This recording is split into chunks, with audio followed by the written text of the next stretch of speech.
Estamos trabajando esta semana la energía de Malhut. ¿Y qué es Malhut? El reino. Malhut es el reino de Elohim, del árbol de la vida. Por si alguien todavía tiene alguna duda, aquí, Malhut. ¿Qué es el árbol de la vida? La imagen y semejanza Es la imagen y divina semejanza divina que está en nuestra alma. ¿Qué es el reino de Elohim, de acuerdo a la Kabbalah nazarena? Es un estado de conciencia, ¿cierto?, en el cual se vive de acuerdo a la enseñanza de Yeshua. Por eso digo, esto es desde la Kabbalah nazarena. Yeshua es el reino de los cielos. Es decir, el reino de Elohim es la forma de vivir de Yeshua. El reino de Elohim, como Elohim sueña que nosotros podamos vivir, desde la Kabbalah nazarena está manifestado en la forma de vida que tuvo Yeshua. Por eso entonces se dice, Yeshua es el reino de los cielos, expresado humanamente. Por lo tanto, ¿cómo accedemos al reino de los cielos? Claro, fundamentándonos en Elohim y viviendo como Yeshua. Porque uno dice, bueno, pero ¿qué significa fundamentarse en Elohim? Significa vivir el camino que Él propuso. Y el camino que Él propuso, de acuerdo a la Kabbalah nazarena, es Yeshua. Por eso los textos nazarenos dicen, yo soy el camino. Acuérdense que cuando estamos citando, o Él dice frases así, no está hablando de Él solo como una persona, o una religión, una institución, sino a una conciencia. Yo soy el camino en el sentido de que el que vive de esta forma va a poder vivir conectado con el reino de Elohim. Entonces a veces la gente pregunta, ¿pero hay otra forma? Sí, hay otra forma, pero nosotros enseñamos esta. Entonces desde esta tradición, si uno vive como vivió Yeshua, accede al reino de Elohim. Por eso, mientras más cerca estamos de la forma de vida de Yeshua, más cerca estamos del reino de Elohim. Cerca como interiormente, ¿cierto? Ayer vimos también que Malhut es el fruto del árbol de la vida. ¿Y qué dijimos que era el fruto? Las circunstancias de la vida. Las circunstancias externas de nuestra vida, ¿cierto? El fruto son las circunstancias de cómo se expresa externamente el fundamento que hemos hecho. Entonces, el reino de los cielos, el reino de Elohim, se expresa como una vida de paz, una vida de salud, una vida de prosperidad, una vida de felicidad, en todas las áreas de la vida. Eso entonces es el fruto que da el árbol de la vida. Hoy día me gustaría empezar también con una pregunta que quedó pendiente, que es la siguiente. ¿Cómo puedo reconocer cuando un karma proviene de otra vida?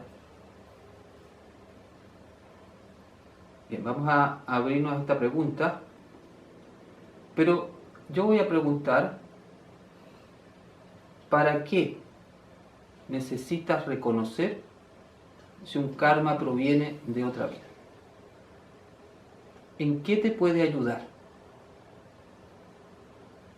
Incluso uno puede perder mucho tiempo, puede gastar mucho tiempo buscando esa respuesta y no encontrarla.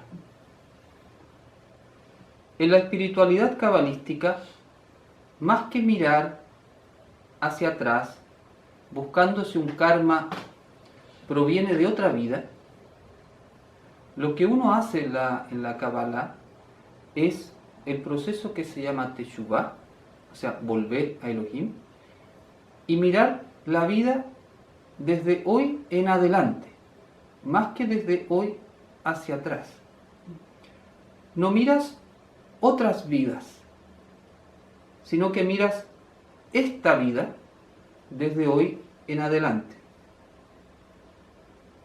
El cabalista se fundamenta en Elohim y mira hacia adelante, lo que se llama su estado deseado.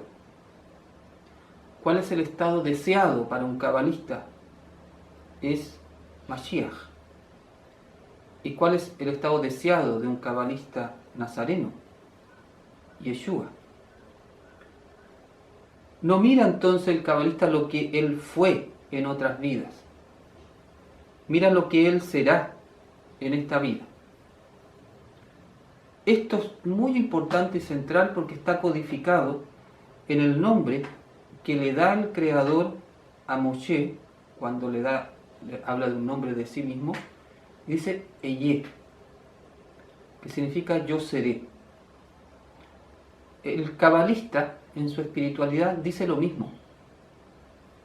Eyé, yo seré. No importa lo que fui en otras vidas o en el pasado. Importa lo que seré desde hoy en adelante. Por lo tanto, no nos enfocamos en el karma pasado de otras vidas, sino en la vida eterna de esta vida. Ese es el sentido de las palabras de Yeshua a la mujer adúltera: ve y no peques más.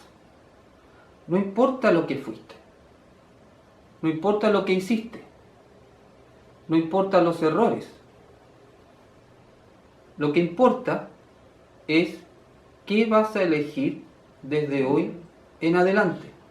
¿Qué vas a hacer? Importa lo que seré, el Eyé. ¿Qué vas a hacer desde hoy en adelante? No nos enfocamos entonces en el karma pasado.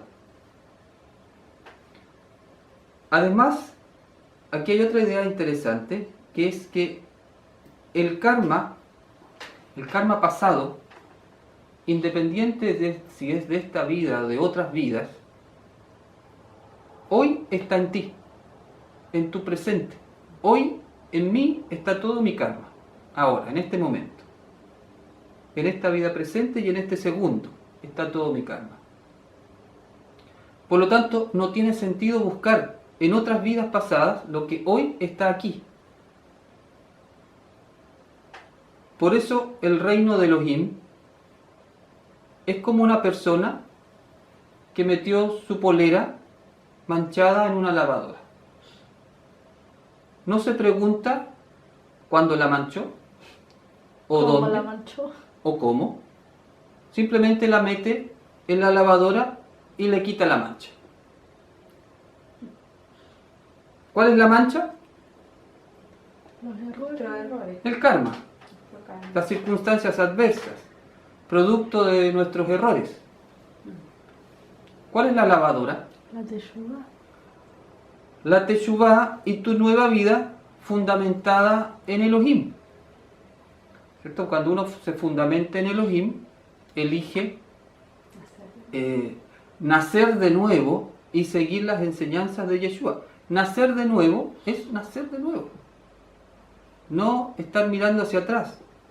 Si hoy te fundamentas en Elohim y comienzas a vivir las enseñanzas de Yeshua como tu camino de vida, todas las manchas kármicas que hayas podido generar en esta vida o en otras vidas serán eliminadas, como se elimina la oscuridad cuando aparece la luz.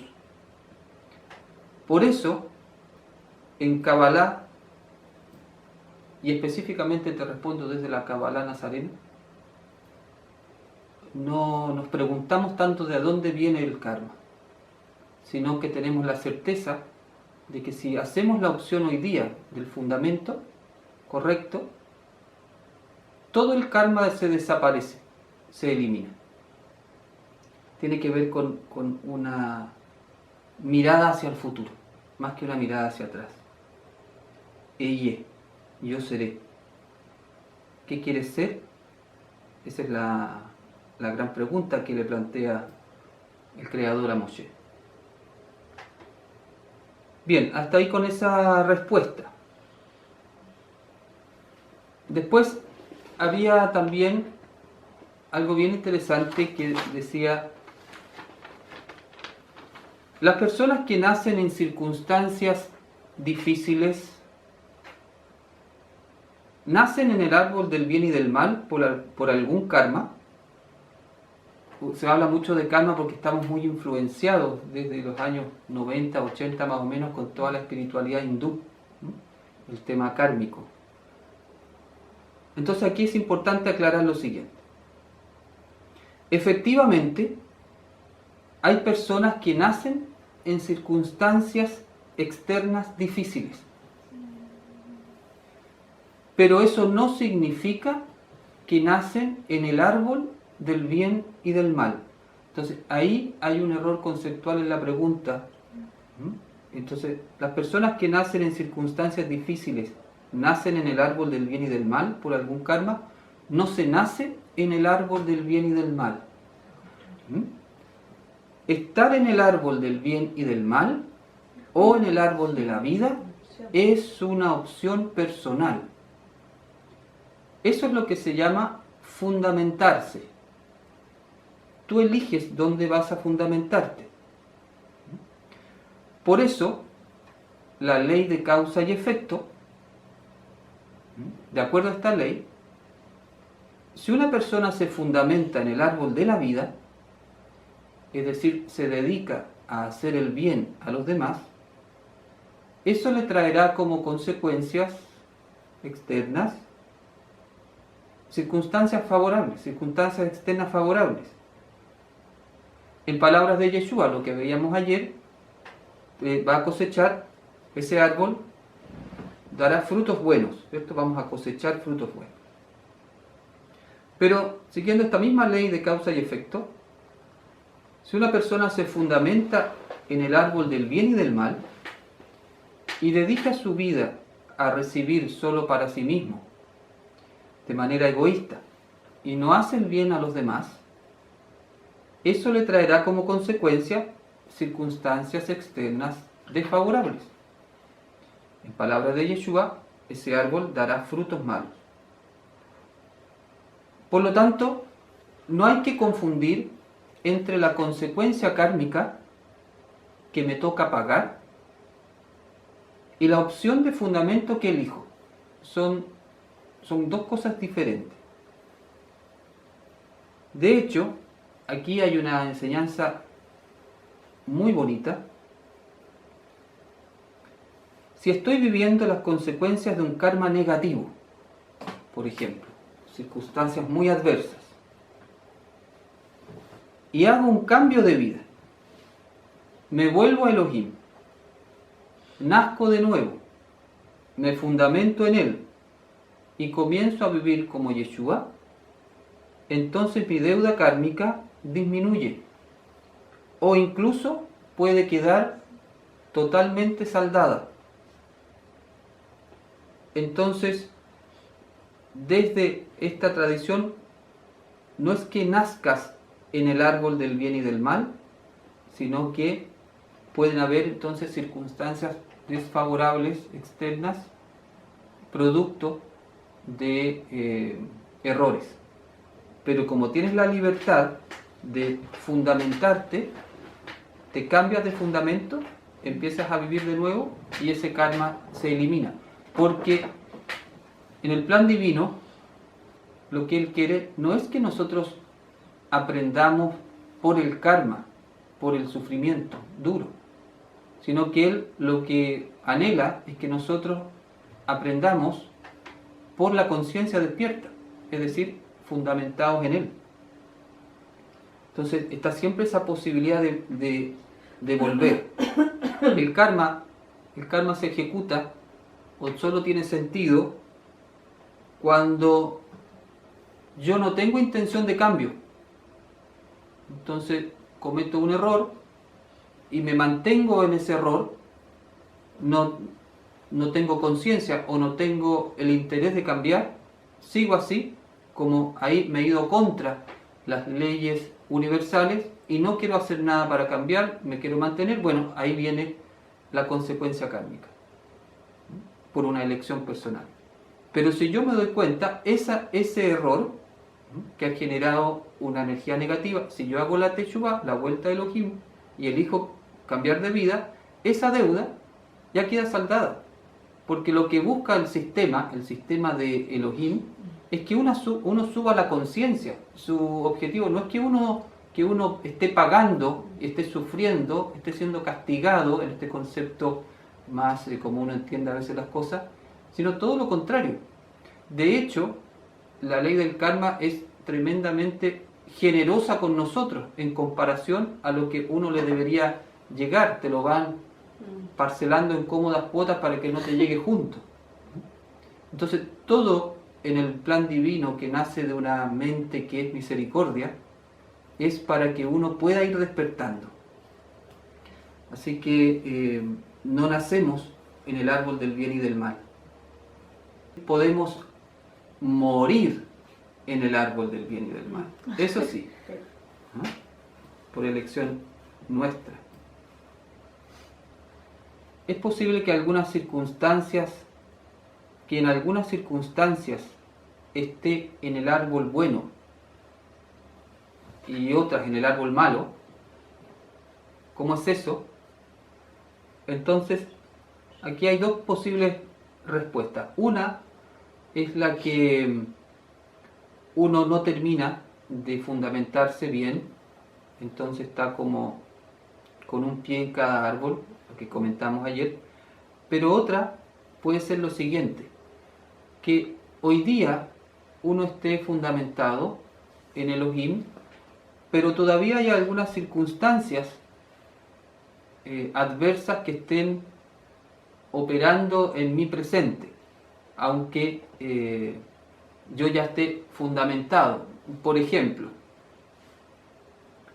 supongamos que una persona tiene un mal manejo de finanzas desde el ego. Por ejemplo, no fue generoso, no comparte lo que tiene, fue codicioso, fue avaro, hizo malos negocios, estafó gente, no dio el diezmo, etc. Entonces hizo muy mal uso de su dinero. Puede que en este presente esté cosechando las circunstancias adversas de esos errores, pero haya hecho un fundamento por Elohim ahora, pero no se le cambió de la noche a la mañana el sistema, porque a lo mejor está estafó a alguien, entonces está pagando algo, bueno, a nivel humano, pero entonces ahí uno se puede confundir en el sentido, bueno, hizo una opción y todavía no se me arregla algo, como ese concepto, ¿no? Todavía no se me arregla algo. Entonces, eso, lo que tiene que tener claro es que eso sí se va a equilibrar, sí se va a armonizar, porque a veces, entonces, no es inmediato de un día para otro. Va a depender un poco los errores, cómo se han ido cometiendo en el pasado. Y ahí se ve la emuná. Eso es lo mismo que pasa, por ejemplo, cuando uno dice, oye, pero esta gente que es súper deshonesta y le va excelente, no tiene ningún problema. Entonces, ¿cuál es el negocio de hacer el bien, de ser honesto si no les pasa nada? Eso es una ilusión del ego. No les pasa nada a lo mejor en este presente, ahora, en este minuto inmediato, pero no tenga la menor duda que eso se viene en contra. Y al revés también, puede pasar que uno diga, oye, pero yo estoy en un camino espiritual y me viene todo en contra. Es como que, bueno, ¿cómo es la cosa? Estoy tratando de ser bueno, pero me viene esto malo. Entonces, ¿y qué es lo que hice mal? Eso entonces muchas veces es que vienen cosas no en el tiempo nuestro, vienen en el tiempo de Elohim. Incluso en la misericordia divina se te manifiesta un karma cuando tienes las herramientas para poder saldar esa deuda, incluso cuando tienes la conciencia para poder ya eliminarla de raíz, haciendo un salto. Entonces, que no nos engañe la mente, a veces haciendo como pensando que al que actúa mal le va bien en el fondo, ¿no? Y al que actúa bien le va mal. Eso es como una ilusión del ego. Lo importante es poder estar fundamentado al 100% en el árbol de la vida. ¿Cuál es el fruto mayor del árbol? El Mashiach. El Mashiach es el fruto mayor del árbol. El fruto del árbol que Elohim plantó, la semilla de Elohim en nuestra alma, el fruto de esa semilla es el Mesías, el Mashiach. ¿Dónde plantó Elohim esa semilla? En el alma de todo ser humano, ¿cierto? En el alma de todo ser humano. Por lo tanto, cuando uno se fundamenta en Elohim, es como que tú le dices que sí a esa semilla. Eso es lo que tú de ahí para adelante, a lo que te dedicas, es a dar el fruto de tu árbol. Y el fruto de tu árbol es tu Mashiach. Todo el mundo tiene un Mashiach dentro, que tiene que entregar en algún momento. Entonces la idea es que uno pueda entregar al mundo ese Mashiach como el árbol entrega su fruto al mundo para que otros se alimenten de él. Cuando se produzca este despertar de conciencia de que las personas vayan entendiendo que el Mesías es su fruto, es un estado latente en el alma de cada persona, que tenemos que darlo a luz, que es realmente el fruto de nuestra alma. Cuando eso se entienda, se asuma, se tome como propósito de vida, entonces ahí va a terminar de aterrizar este concepto que se llama traer el reino o la venida del Mesías. La venida del Mesías no es la venida del Mesías de algo de afuera. La venida del Mesías, podríamos leerlo desde esta metáfora del árbol, la venida del Mesías es el fruto del árbol. Porque el reino es el Mesías. El Mesías es el reino. El Mesías es el que reina en el reino de Elohim. Entonces, y el Mesías somos todos. Ese es el fruto del árbol. Esta verdad cabalística es realmente la que puede transformar el mundo si es que se asume como tal.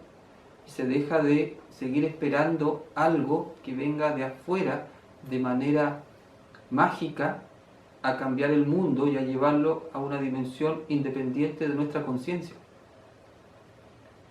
Entonces, eso es lo que tenemos que dar o fundamentarnos, comprometernos, tener la pasión por dar este fruto del Mesías.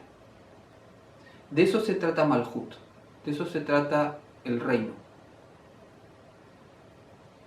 Bien, me paro hasta acá para que demos espacio a preguntas o comentarios. Miriam dice: ¿hay mérito si en circunstancias adversas se mantiene firme la voluntad, traducida en palabras, pensamientos y acciones, fiel al modelo de Yeshua? Porque cuando la circunstancia es favorable, la emuná no cuesta. Ser fiel a Elohim cuando las cosas son favorables no es tan difícil. Pero cuando hay una circunstancia adversa o una persecución, por ejemplo, en el sentido cuando la estás pasando mal porque tú estás haciendo luz en algún lugar y se te está no entendiendo y tratando mal, eso se hace difícil ahí a veces obtener la emuná, conservarla. Bueno, eso genera un gran mérito. Y el mérito espiritual, cuando uno se mantiene fiel a Elohim, es como una línea de crédito. Que, ¿cierto? Una línea de crédito, cuando ya se me acabó la plata, bueno, tengo esa, sin intereses, sí, una línea de crédito que puedes echarle mano a un fondo. Entonces, si tú vas siendo fiel, va quedando en ti un mérito espiritual que es como una energía adicional que se va a activar cuando tú estés muy débil, por ejemplo, estés pasando una circunstancia difícil y tu emuná esté como siendo muy combatida por el Satán. Ese mérito se va a activar como una energía que te va a dar un impulso a tu alma. Entonces, cada vez que uno es fiel a Elohim, va teniendo un mérito espiritual. Y cuando no tienes mérito, tienes una vara, que es Yeshua. Por eso se habla de los méritos del Mesías. O sea, la emuná de Yeshua fue tal, o sea, su fidelidad a Jehová fue tal, se considera el mayor mérito de todo. Entonces, cuando uno no tiene mucho mérito pero tiene la emuná, la intención real de fundamentarse y de empezar a caminar, pero todavía no tiene una energía espiritual muy fuerte, se une a los méritos del Mesías. Entonces, eso en parte es lo que significa Beshem Yeshua. Cuando tú dices Beshem Yeshua, también estás diciendo en los méritos, se dice el nombre, eso es lo literal, pero también el concepto cabalístico que está diciendo en los méritos del Mesías, en los méritos de Yeshua. O sea, esa fuerza espiritual, ese mérito espiritual de Yeshua, que yo pueda tomar de eso para en este momento que estoy débil, fortalecerme.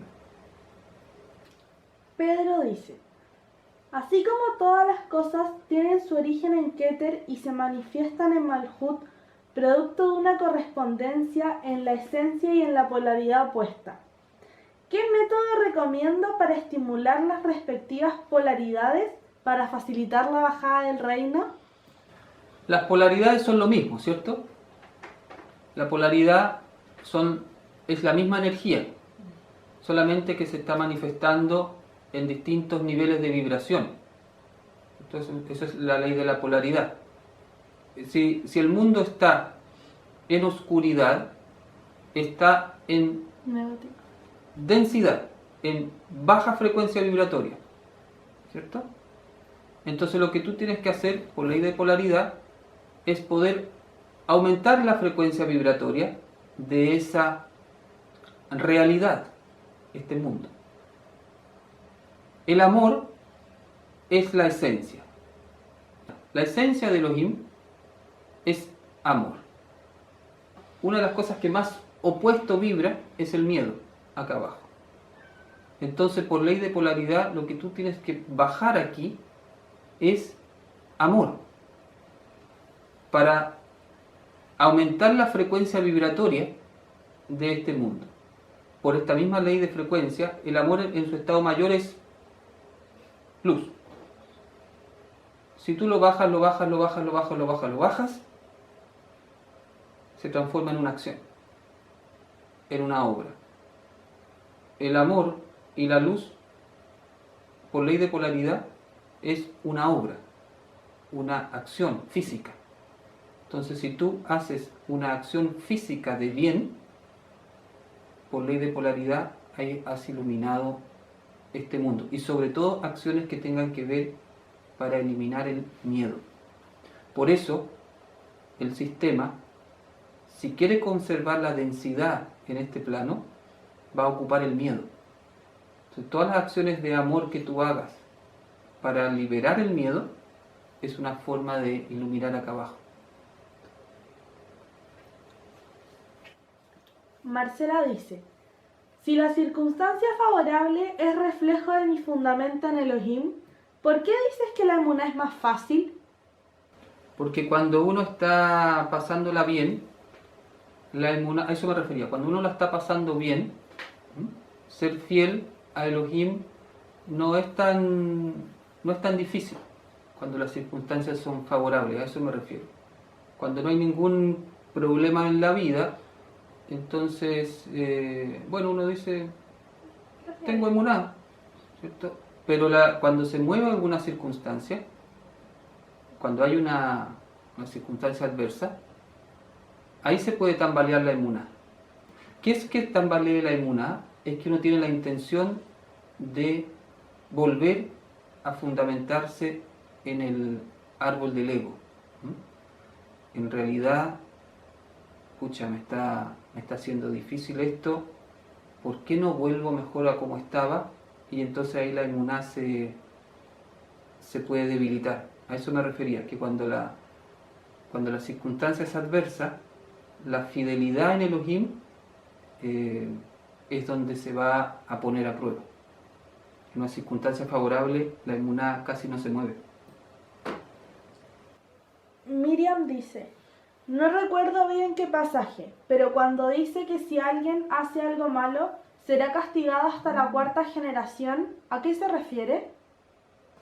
Se refiere a que las energías que vamos generando, negativas, muchas veces van pasando por un mal fundamento, se va traspasando de padre a hijo, esa misma conciencia se va pasando de padre a hijo, y después de hijo a nieto, y tú tienes un fundamento que se va repitiendo, una conciencia de generación en generación.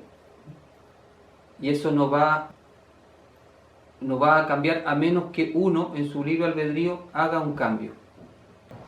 Eso habla de que tenemos que tener mucha conciencia de dónde estamos fundamentados, porque no solamente afecta a nuestra vida, sino que puede afectar también a nuestros descendientes, que es lo que pasa a veces uno ve con familias muy generosas, que eso se va traspasando, ¿cierto? Una forma de vivir generosa en sus generaciones, y otras veces también al revés, no sé, resentimientos familiares que se van traspasando de generación en generación, y al final un tataranieto sigue con el mismo resentimiento que el abuelo, porque lo heredó nomás.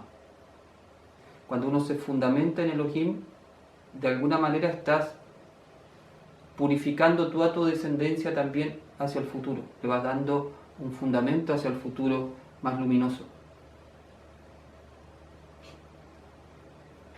Hanan, en ese sentido tiene harto mérito la persona que rompa esta cadena de descendencia y limpiaría a sus ancestros, limpiar la cadena. Claro, o sea, es muy bonito eso, porque cuando la cadena se hace muy fuerte, por ejemplo, hay una familia fundamentada, supongamos, en una energía muy negativa, supongamos familias que crecen o que persisten en el tiempo peleadas con otra familia, suponte, y al final los hijos no tienen idea por qué estamos peleando, ¿cierto? Pero tú no puedes juntarte con esa familia porque le hizo a tu bisabuelo algo. Bueno, ese tipo de cosas se va fortaleciendo con el tiempo.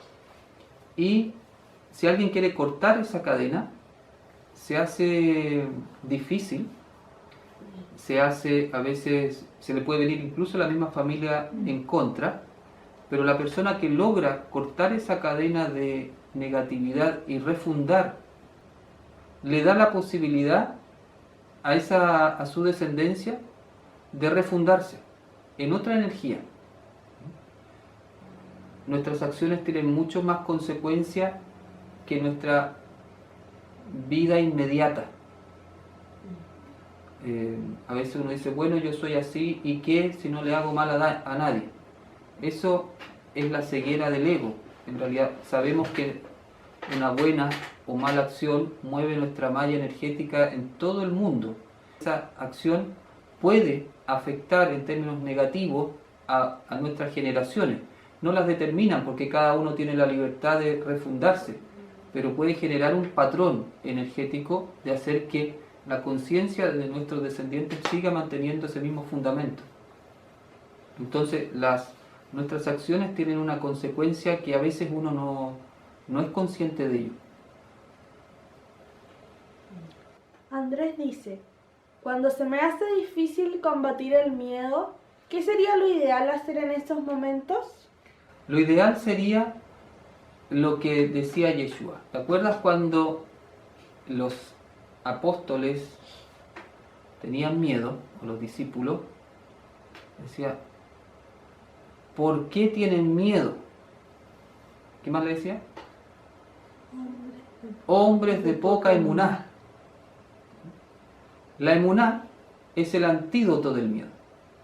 La emuná es una de las energías más importantes de todas las energías. Por de pronto es el antídoto del miedo, porque la emuná es la absoluta confianza de que Elohim está contigo. El miedo es una ilusión del ego de que estás solo, de que eres limitado, que no tienes poder para vencer esa situación. Y eso es una mentira. Si yo no cultivo la emuná, la confianza en el Creador, ¿cierto? Si a cada minuto estoy pensando que Elohim está conmigo, que Él me sostiene en todas mis necesidades, que Él está dentro de mí, que yo soy Él, sus 10 energías. La emuná es un ejercicio. La emuná tú la vas creando para el momento en que la tienes que ocupar, que necesitar. Entonces, la emuná no tiene que ver con una fe, una creencia intelectual. La emuná es la palabra más cercana, entonces, como fidelidad. Tú vas creando esa energía que se llama fidelidad. Vas viviendo como Él te dice. Además sabemos que al vivir como Él nos dice, se va generando el fruto bueno. Entonces vamos atrayendo a nosotros más fuerza espiritual. Vamos teniendo un mérito y más fuerza espiritual. Entonces esa emuná finalmente es la que es como tu espada del combate. Lo que pasa es que si uno no cultiva la emuná, si cree que la emuná es una fe en alguna creencia, en el momento que viene la prueba, la emuná se desaparece. Te vence el miedo. El justo no es que no tenga miedo, es que trasciende el miedo con su emuná. Porque la posibilidad de tener miedo es alta, porque el Satán siempre, la estrategia principal del Satán es el miedo. Entonces él sabe que el antídoto es la emuná, por eso trata de que esa energía que es como, la emuná es como el elixir de la vida espiritual. El destilado, uno de los destilados más puros de la vida espiritual es la emuná. Porque si tú tienes emuná, tienes todo. Tienes todo. Todo. Puedes hacer lo que tú quieras. Todo lo consigues con la emuná. Todo. O sea, cuando tú tienes emuná, tienes el poder divino. Le puedes decir a este cerro, sal de ahí, plántate en el mar y hace eso. Lo puedes todo. Eso viene de la emuná, que es una de las energías menos trabajadas en la espiritualidad. Dice, ¿puede ser que un arrebato de ira haga que muera alguien que se debate entre la vida y la muerte a kilómetros de distancia? ¿Es así la malla energética que formamos Sí. entre todos? Sí, nuestras consecuencias de nuestras acciones, de nuestras palabras, nuestras acciones, es muy grande. O sea, por ejemplo, la maya significa una interconexión, es como un internet espiritual, pero así como de alta velocidad, donde estamos conectados en una malla de luz, ¿cierto? De luz.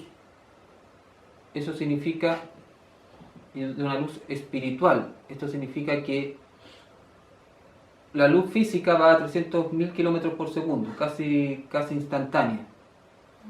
La luz espiritual, más. Entonces, inmediatamente lo que has hecho aquí, inmediatamente en el otro extremo del mundo está actuando, instantáneamente. Entonces, si tú haces pensamientos y acciones de mucha luz, estás influyendo directamente en la conciencia de todos. Es decir, ¿qué significa influencia? Eres un influencer, eres un influencer espiritual, en el sentido de que estás generando una energía que está ayudando, está disponible para ser utilizada por otra persona. Por ejemplo, te voy a poner un ejemplo bien concreto.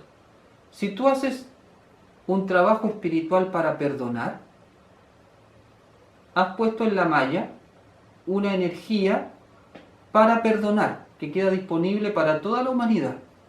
Es decir, todo el mundo que quiera perdonar algo similar como lo tuyo, tú le vas a haber aportado esa energía para que pueda hacerlo. Y al revés, ¿cierto? Si una persona se mantiene en su ira, en su resentimiento, estás ayudando a que la otra persona en el otro punto del planeta le sea más difícil también perdonar, porque estás con eso estimulando su ira y su resentimiento. Entonces, este principio energético o ley cabalística es preciosa, porque en el fondo ninguna cosa que haces por ti es solo para ti. Tus meditaciones, tus buenas acciones, tus buenos pensamientos, tus buenas palabras, todo estás pensando que en ese mismo momento esa luz está quedando en la malla. Y eso mismo, cuando uno está siendo influenciado por el ego para hacer algo negativo, eso mismo te puede frenar. Para decir, no, porque si yo me dejo acá, entonces hay otros que se van a perjudicar de mi acción. Ese es la conciencia de unicidad.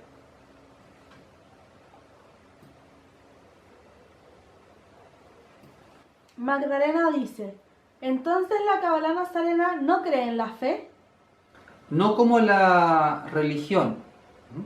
No cree la Kabbalah nazarena, no creemos en la fe como la creencia en un dogma, por ejemplo. En ese sentido. No creemos en una fe intelectual, por ejemplo.